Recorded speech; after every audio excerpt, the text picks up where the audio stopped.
저는 결혼 9년 차 주부였습니다.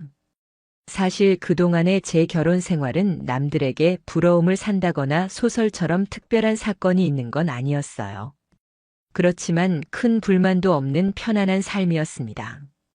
남편은 조용하면서도 책임감이 강한 사람이었고 직장에서든 가정에서든 해야 할 일을 묵묵히 해내는 성격이었기 때문에 저는 그 점을 늘 믿고 의지했어요.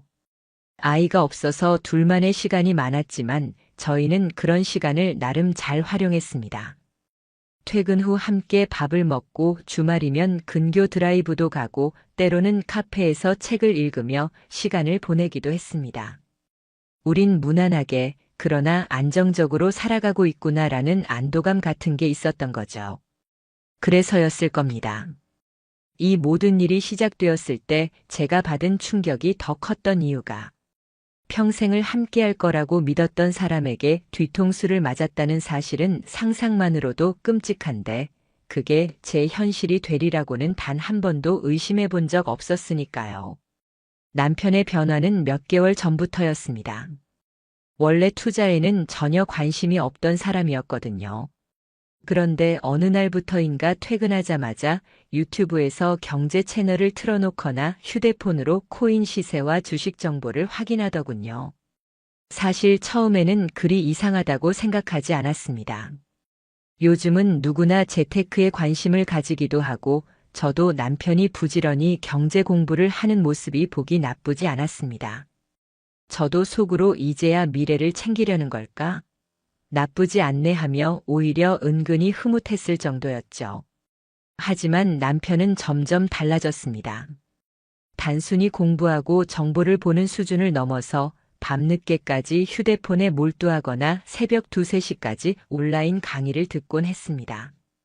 평소엔 일찍 잠드는 사람이었는데 언제부턴가 새벽마다 파란 휴대폰 불빛이 방 안을 스쳤습니다. 저는 몇 번이나 잠결에 눈을 떴고 그때마다 남편은 무언가를 쓰고 있거나 메시지를 주고받고 있었습니다. 그것도 제가 조금만 인기척을 내면 황급히 화면을 꺼버리곤 했어요. 이쯤 되자 의혹은 피할 수 없게 되었죠. 저는 조심스럽게 물어봤습니다. 일찍 자야 내일 힘든 거 아니야? 도대체 누구랑 그렇게 연락하는 거야? 남편은 별일 아니라는 듯 회사 선배가 소개해준 투자 모임에서 알게 된 사람들과 연락한다고만 했습니다. 얼버무리듯 그리고 대충 넘어가려는 태도였어요. 저는 순간 이상하다고 느꼈지만 굳이 집착스럽게 캐묻고 싶지 않아 의심을 눌렀습니다. 그런데 긴장감은 점점 선명해졌습니다. 아침 식탁에서도 제가 바로 옆에 있는데도 남편은 휴대폰 알림에 눈길을 빼앗기더군요.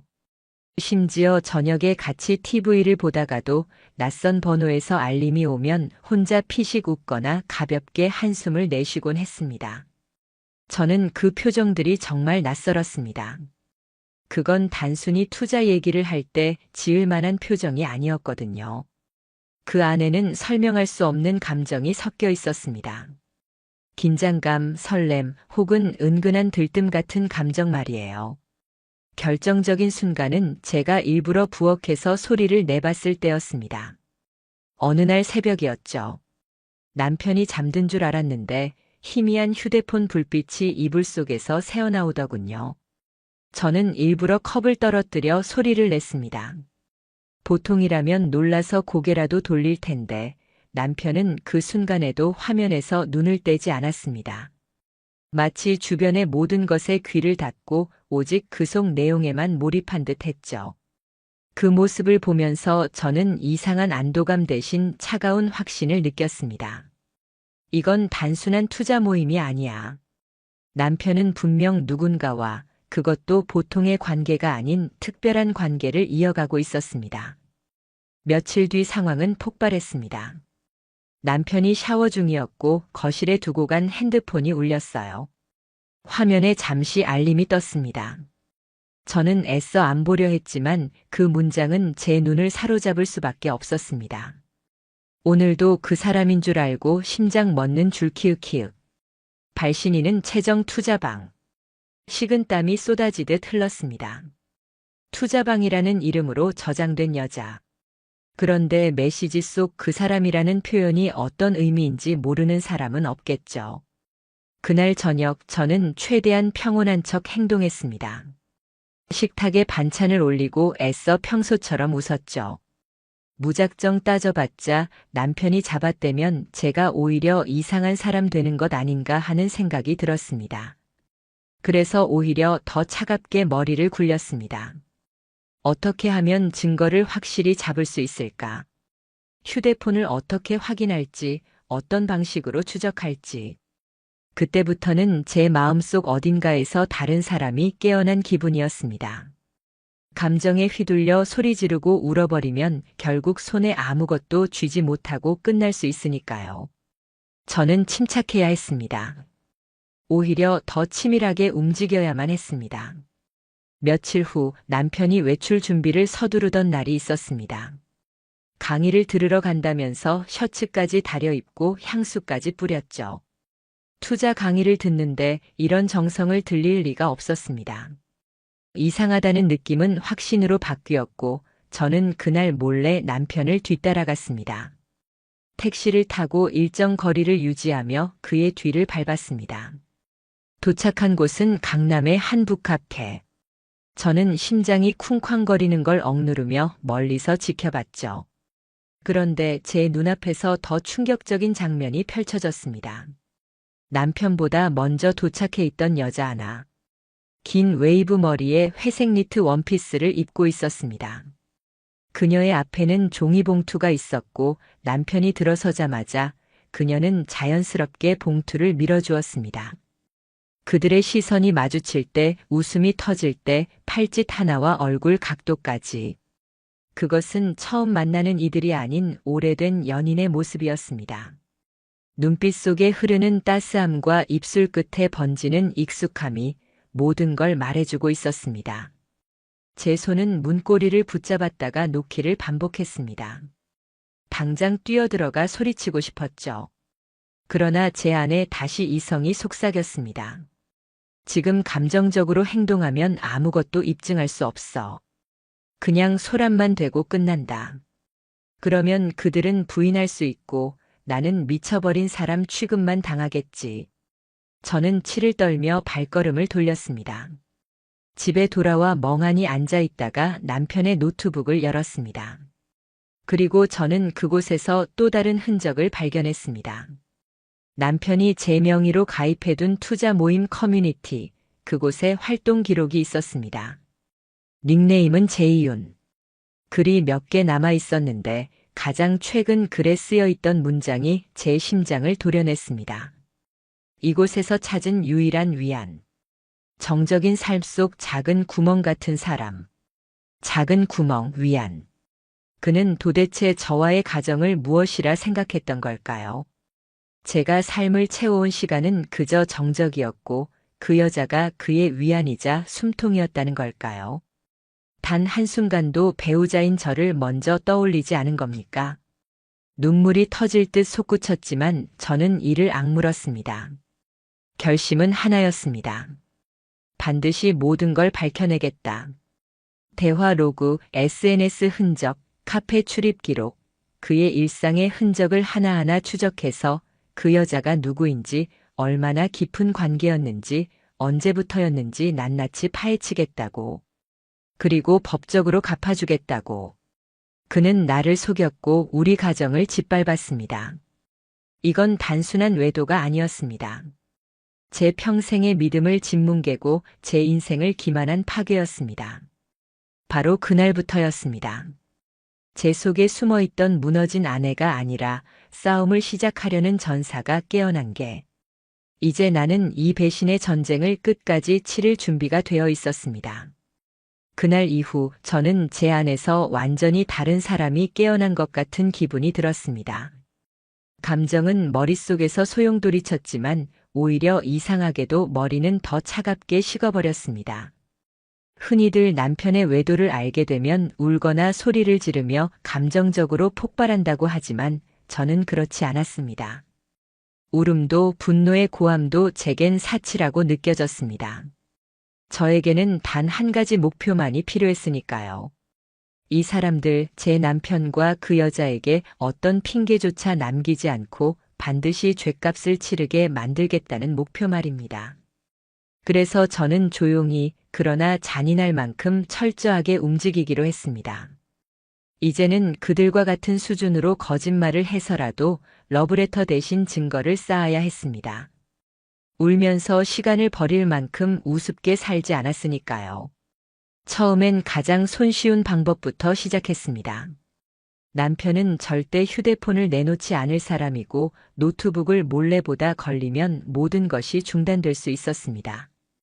대신 저는 우리 집으로 들어오는 흔적들을 하나씩 되짚어 보기로 했습니다. 택배 내역, 카드 사용 기록, 멤버십 가입 내역 같은 것들이 가장 솔직한 증인이라 믿었으니까요. 그렇게 확인을 시작했을 때 제 눈에 들어온 것은 도저히 무시할 수 없는 사실들이었습니다. 내 이름으로 된 공동명의 카드에 꽃배달 내역이 찍혀 있었습니다. 그리고 받는 사람이 제가 아는 이름이 아니었습니다. 채정. 그 낯선 이름이 전자명세서에 정확히 박혀 있었습니다. 그 아래 줄에는 여성용 니트, 커플 향수 구매 내역이 나란히 찍혀 있었고 심지어는 강의 결제라는 명목으로 사들인 30만 원짜리 뷰티 브랜드 바우처까지 있었습니다. 강의와 화장품 바우처가 무슨 상관이 있겠습니까? 그 순간 저는 예감이 확신으로 굳어졌습니다. 그건 강의가 아니라 단지 여자를 위한 선물이었을 뿐이라는 것을요. 속에서는 불덩이가 치밀어 올랐습니다. 하지만 제 손은 믿기지 않을 만큼 침착했습니다. 모든 내역을 하나하나 캡처하고 복사하고 출력했습니다. 마치 수사관이라도 된 듯 작은 흔적 하나도 놓치고 싶지 않았습니다. 증거를 완벽히 갖춰야 했습니다. 핑계조차 댈 수 없게 절대로 빠져나가지 못하게 말입니다. 결정적으로 저를 무너뜨린 건 이메일이었습니다. 남편은 평소 이메일을 거의 사용하지 않았습니다. 그래서 이상하게 느껴졌습니다. 어느 날 우연히 확인한 메일함 안에서 저는 또다시 채정이라는 이름을 보게 되었습니다. 제목은 짧았습니다. 내일 오후 4시 반포센터 회의실에서 봐요. 지난번처럼요. 그 문장을 보는 순간 온몸에서 힘이 빠져나가는 듯 했습니다. 지난번처럼이라니. 이 말은 그동안 만나왔고 반복되어 왔다는 뜻이 아닐까요? 단발적으로 끝난 일이 아니라 이미 습관처럼 이어지는 어느 관계라는 점이 저를 차갑게 절망 속으로 밀어넣었습니다. 하지만 그 절망 속에서 저는 더더욱 이성을 차렸습니다. 이제 더는 미룰 수 없어. 확실히 끝을 봐야 해. 그렇게 결심했고 결국 저는 전문적인 도움을 받기로 했습니다. 바로 사설 탐정 사무소였습니다. 사무실 문을 열었을 때 생각보다 차분한 분위기에 놀랐습니다. 상담사는 제 이야기를 조용히 들어주었고 이미 수많은 이런 사건을 마주해온 듯한 단단한 눈빛을 갖고 있었습니다. 그 눈빛에 오히려 제가 안정되는 느낌이었습니다. 남편분 차량은 본인 명의입니까? 네, 제 이름으로 등록되어 있어요. 그럼 GPS 추적 가능합니다. 통신 기록도 협조하실 수 있나요? 물론이죠. 그 부분도 제 명의로 대부분 되어 있습니다. 그렇다면 바로 시작할 수 있습니다. 일정 분석과 함께 조사 진행하겠습니다. 대신 며칠은 일상에서 흔적을 보이지 마십시오. 저는 주저할 이유가 없었습니다. 사실상 끝을 결심한 상황이었으니까요. 이후 며칠 동안 저는 아무 일 없다는 듯 행동했습니다. 평소와 다름없이 저녁을 차려주고 대화도 나눴습니다. 남편은 여전히 제 눈치를 보지 못한 채 스스로 안심한 듯 보였습니다. 오히려 투자가 점점 잘 돼서 수익이 나고 있다는 말까지 했습니다. 그 말은 제 귀에 칼처럼 치명적으로 들렸습니다. 수익. 아마 그의 말 속 수익은 오직 그 여자와의 관계가 불러온 짜릿함이겠지요. 일주일쯤 지났을까요? 탐정 쪽에서 연락이 왔습니다. 오늘 확실한 증거를 확보했습니다. 그 말을 듣는 순간 심장이 무너져 내리는 듯 하면서도 한편으론 묘한 해방감이 느껴졌습니다. 드디어 거짓말의 가면을 벗겨낼 수 있겠구나. 영상 속 그는 양복을 깔끔히 차려입고 오피스텔 건물 안으로 들어갔습니다. 그리고 몇 분 뒤 같은 건물에서 한 여자가 나왔습니다. 그녀가 바로 채정이라는 사람이었습니다. 탐정은 그녀에 대해 정보를 알려주었습니다. 나이 36, 과거 보험회사에 다녔고 현재는 부동산 커뮤니티에서 재무 코치로 활동한다는 사실 말입니다. 처음에는 단순히 그런 여자도 있겠지라고 생각했습니다. 그런데 탐정이 사진을 보여주자 제 머릿속에서 무언가가 번쩍 스쳐갔습니다. 그 얼굴. 낯설지 않았습니다. 저는 금세 기억해냈습니다. 바로 제 대학 동기 중 한 명이었습니다. 이름은 잘 알지 못했지만 얼굴은 축제 무대 위에서 춤을 추던 모습으로 기억하고 있었습니다. 강렬했던 그 인상. 바로 그 여자가 제 남편과 불륜을 하고 있었습니다. 제가 무수 차례 남편과 담소를 나누면서 그 사람도 우리 학교를 나왔다더라고 했을 때 남편은 그냥 웃으며 고개를 끄덕였겠죠. 가증스러울 만큼 아무렇지 않게. 그 안에서 둘만의 비밀을 공유하고 있었을 텐데. 그 순간 저는 너무 혼란스러워 손이 덜덜 떨렸습니다. 분노, 배신감, 굴욕심. 온몸에 얹혀있던 9년의 믿음이 순식간에 썩은 종이장처럼 무너지는 기분이었습니다. 잠은 오지 않았습니다. 눈을 감으면 그들의 영상이 떠올랐고 어떤 메시지를 주고받았을지까지 머리에 그려졌습니다. 남편이 제가 차린 밥을 먹으면서 웃던 모습과 동시에 그 여자 앞에서 웃던 모습이 겹쳐 떠올랐습니다. 현실이 토악질 나도록 역겨웠습니다. 며칠 뒤 저는 그 여자의 이름으로 활동하는 커뮤니티 프로필을 찾아냈습니다. 그녀는 스스로를 부동산 재무 코치라고 소개하면서도 나는 한 가정의 아내이며 성실한 사회인이다라고 썼습니다. 그 문장을 보자 마치 얼굴에 대고 비웃음을 퍼붓는 듯한 기분이 들었습니다. 어떻게 그렇게 뻔뻔할 수 있을까요? 더 이상 혼자만의 싸움으로는 부족했습니다. 저는 변호사를 찾았습니다. 여성 변호사였고 불륜 소송에 강하다는 평판을 가진 사람입니다. 저는 그간 모아둔 모든 기록을 그대로 꺼내 보였습니다. 계좌 내역, 메시지 캡처, 사진, 영상. 제 손이 떨렸지만 변호사는 담담하게 자료를 살펴본 뒤 고개를 끄덕였습니다. 네. 이 정도면 상간녀 위자료 청구는 충분히 가능합니다. 다만 남편과의 이혼 여부도 명확히 하셔야 할 겁니다. 저는 단호히 말했습니다. 이혼할 겁니다. 저 사람과는 이제 끝이에요. 그리고 그 여자. 절대로 그냥 넘어가지 않을 겁니다. 그 순간 제 안에서 다시 한번 확신이 자리 잡았습니다. 이건 단순한 복수가 아니었습니다. 그동안 제 삶 전체를 무너뜨린 배신에 대한 심판이자 제 존엄을 되찾는 과정이었습니다. 저는 반드시 끝까지 갈 겁니다. 절대로 멈추지 않을 겁니다. 남편과 마주 앉았던 날을 저는 아직도 잊을 수가 없습니다. 그날 밤 저는 냉장고에서 캔맥주 하나를 꺼내어 남편 앞에 툭 던지듯 올려놓았습니다. 그 순간만큼은 제 마음이 이미 돌처럼 굳어 있었습니다. 당신 오늘 반포 쪽 다녀왔죠? 제 질문에 남편은 고개를 갸우뚱하며 저를 보았습니다. 순간적으로 그 표정이 얼마나 가증스러운지 속이 뒤집어질 정도였습니다. 무슨 소리야? 나 오늘 회사에만 있었는데. 그 말이 끝나자마자 저는 노트북을 남편 쪽으로 돌려놓았습니다. 화면 속에는 분명히 남편이 오피스텔 앞에서 채정과 함께 있는 장면이 재생되고 있었습니다. 그 순간 남편의 얼굴빛이 굳어졌습니다. 하얗게 질린 그의 입술이 파르르 떨리고 있었고 결국 그는 한숨을 깊게 내쉬더니 고개를 떨궜습니다.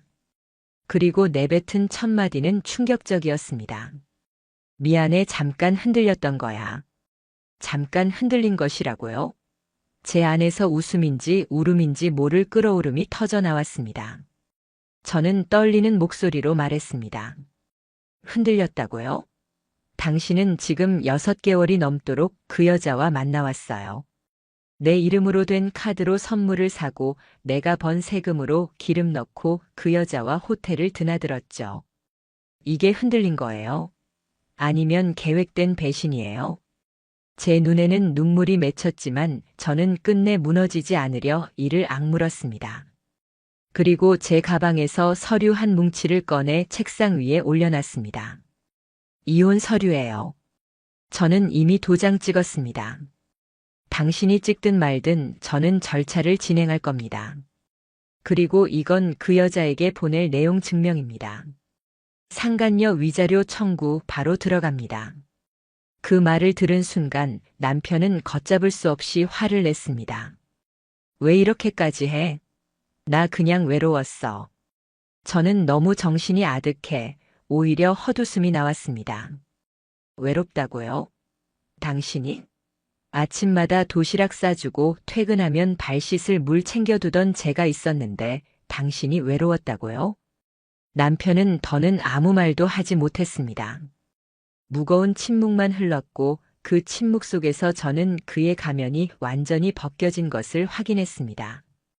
그날 밤 저는 더 이상 남편과 같은 공간에서 말 한마디 나누고 싶지 않아 방으로 들어갔습니다. 그 순간부터 제 마음은 확실히 정리되었습니다. 다음 날 변호사 사무실을 찾아가 이혼 소송과 상간녀 소송을 동시에 접수했습니다. 내용 증명은 곧바로 채정에게 발송되었고 며칠 안에 그녀가 그 서류를 받았다는 통지도 확인할 수 있었습니다. 그런데 며칠 후 뜻밖의 연락이 제게 찾아왔습니다. 번호는 낯설지 않았습니다. 채정이었습니다. 우리 한번 만나서 이야기할 수 있을까요? 순간 제 온몸이 얼어붙었습니다. 하지만 저는 차분하게 대답했습니다. 굳이 그럴 필요 없을 것 같네요. 어차피 법원에서 보겠죠. 그녀는 포기하지 않았습니다. 아니에요. 오해가 있는 것 같아서요. 저는 윤호 씨를 감정적으로 만난 게 아니라 투자 파트너로 생각했을 뿐이에요. 저는 더 이상 참을 수가 없었습니다. 투자 파트너? 호텔에 같이 들어간 파트너? 선물을 주고받은 파트너? 당신이 감히 파트너라고 말하는 그게 제 남편이랑 연애한 게 아니면 도대체 뭔데요?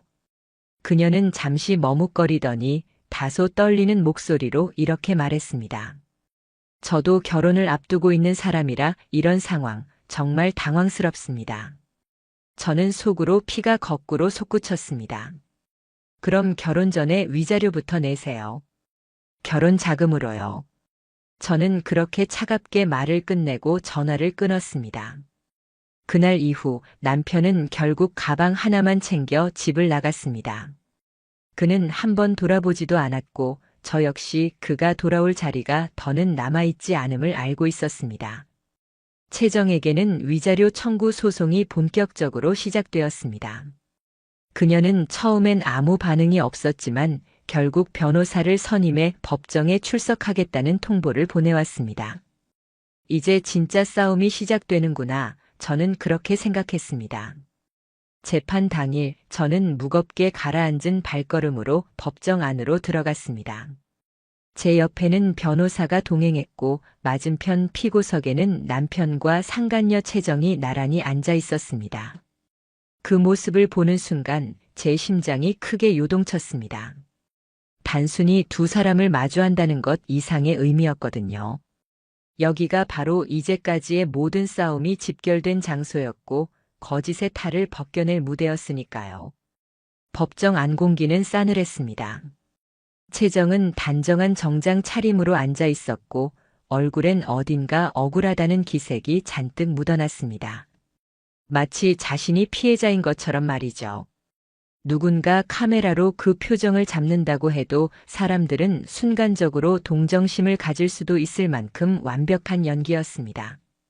하지만 저는 웃음이 났습니다.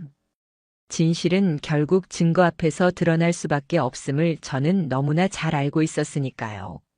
제 변호사는 침착히 자료를 제시했습니다. 원고 측은 혼인 관계 유지 중 피고 남편이 상간녀 채정 씨와 부적절한 관계를 지속해온 증거를 확보했습니다. 원고는 그로 인해 극심한 정신적 피해와 혼인의 붕괴를 겪었습니다. 이어서 차례차례 증거들이 제출되었습니다. 영상, 메신저 대화 캡처, 오피스텔 출입 기록, 카드 내역서. 그 모든 것이 거짓을 용납하지 않는 무게로 법정 중앙에 놓였습니다. 증거물이 하나 나올 때마다 남편은 고개를 숙였고 채정은 불편한 듯 꼼지락거리며 얼굴을 감췄습니다. 제가 제출한 증거만으로도 이미 상황은 기울어 있었지만 그럼에도 채정은 입을 열었습니다. 저는 정식 연애 관계가 아니었습니다. 윤호 씨에게 들은 말은 이미 이혼 절차 중이라는 거였고 별거 중이라고 들었습니다. 저 역시 기만당한 피해자입니다. 그 순간 제 안에서 분노가 치밀어 올랐습니다. 저는 그녀의 눈을 똑바로 마주보며 웃음을 흘렸습니다. 별거 중이었다고요? 그럼 그 수많은 다정한 메시지들과 호텔 출입 기록들은 뭡니까? 제가 매일같이 만든 도시락을 남편이 회사에 가져갈 동안 당신은 그와 밤을 보냈죠. 피해자요? 그럼 저는 뭡니까? 당신이 다정하게 손을 잡고 웃을 때 저는 그 자리에서 밥을 짓고 있었습니다. 판사의 눈빛이 채정을 향했습니다. 그리고 그녀의 준비된 듯한 억울함은 점차 무너져 갔습니다. 재판은 그렇게 진행되었습니다. 그리고 며칠 뒤 저는 남편의 직장에서 소식을 듣게 되었습니다. 회사가 이미 조사를 진행했고 그는 사내 윤리 규정 위반으로 징계를 받았습니다. 중요한 프로젝트에서도 제외되었고 결국 자진 퇴사했다는 소문이 돌기 시작했습니다. 저는 놀라지 않았습니다. 결국 모든 것은 무너질 운명이었으니까요. 며칠 후 남편은 저를 다시 찾아왔습니다. 낡은 가방 하나만 들고 얼굴은 초췌하게 변해 있었습니다. 미안하다. 내가 너무 어리석었어. 다시 시작할 수 없을까? 그의 목소리는 떨리고 있었고 눈가에는 눈물이 맺혀 있었습니다. 심지어 무릎까지 꿇으며 매달렸습니다. 그 여자한테도 나 이용당한 거야. 결국 남은 건 너뿐이야. 나 이제 아무것도 없어. 저는 그 말을 듣고 오히려 차갑게 웃음이 났습니다. 그래요, 맞아요. 당신 이제 아무것도 없어요. 하지만 그건 제가 바란 결과가 아닙니다. 당신 스스로가 초대한 결과예요. 저는 이제 당신을 남편으로도 사람으로도 신뢰하지 않습니다. 저는 이미 끝났다고 했습니다. 기억 안 나세요? 저는 끝까지 간다고 했죠. 그날 이후 남편은 제 앞에서 완전히 무너져 내렸습니다. 그리고 저는 더 이상 그를 돌아보지 않았습니다. 한편 채정의 몰락도 시작되었습니다. 그녀는 SNS를 전부 삭제했고 자신이 활동하던 부동산 커뮤니티에서도 사라졌습니다. 강사로 강연을 나가던 몇몇 기업들도 계약을 끊어버렸다는 이야기가 들려왔습니다. 무엇보다 충격적이었던 건 그녀에게 약혼자가 있었다는 사실이었습니다. 지방에서 사업을 하던 한 남성이었는데 이번 사건이 알려지자 바로 파혼했다고 합니다. 한때 모든 걸 다 가진 것처럼 보였던 두 사람이 불과 몇 달 만에 이렇게 무너져 내릴 줄 누가 예상했을까요?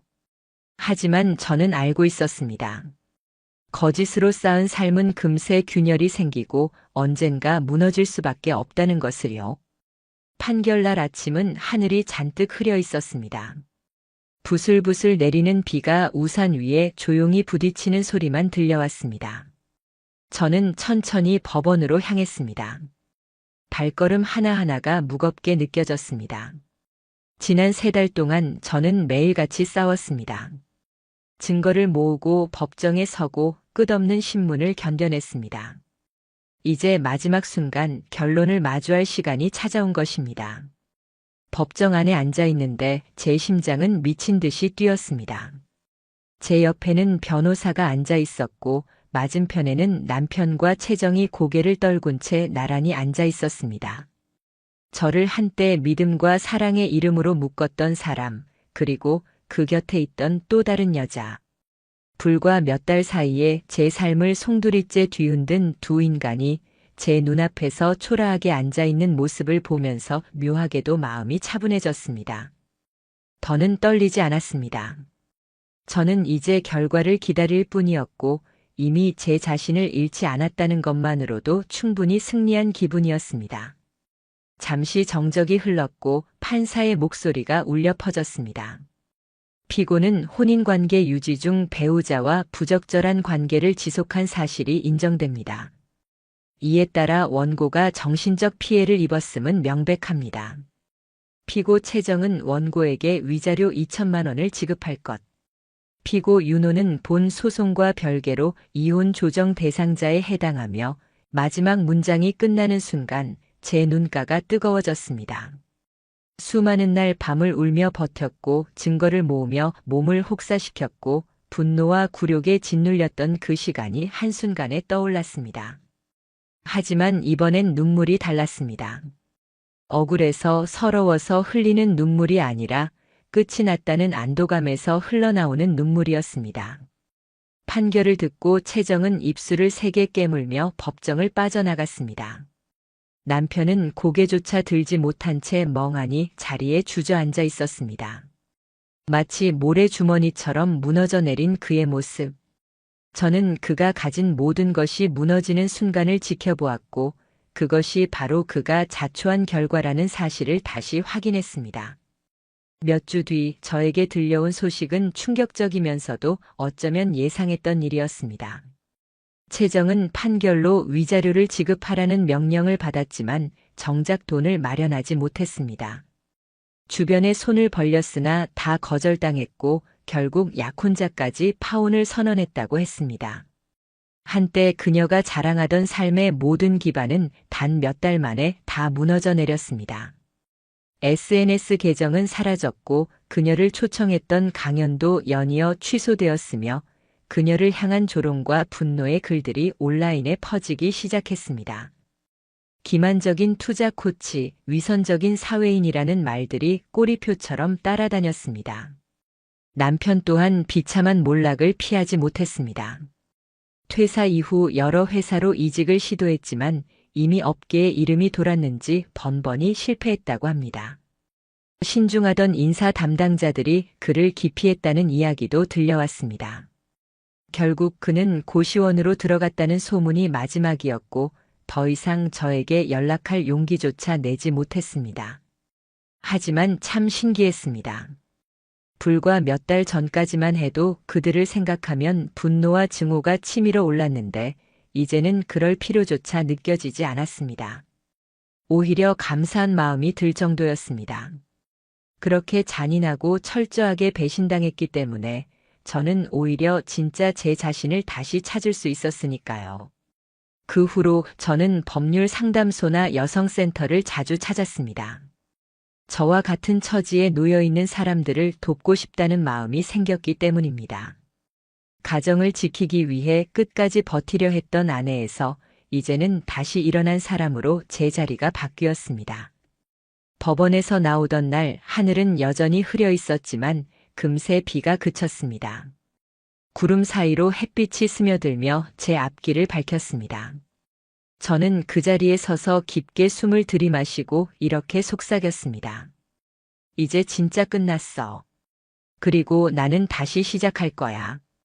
그 말은 누구에게 들려주기 위한 말이 아니었습니다.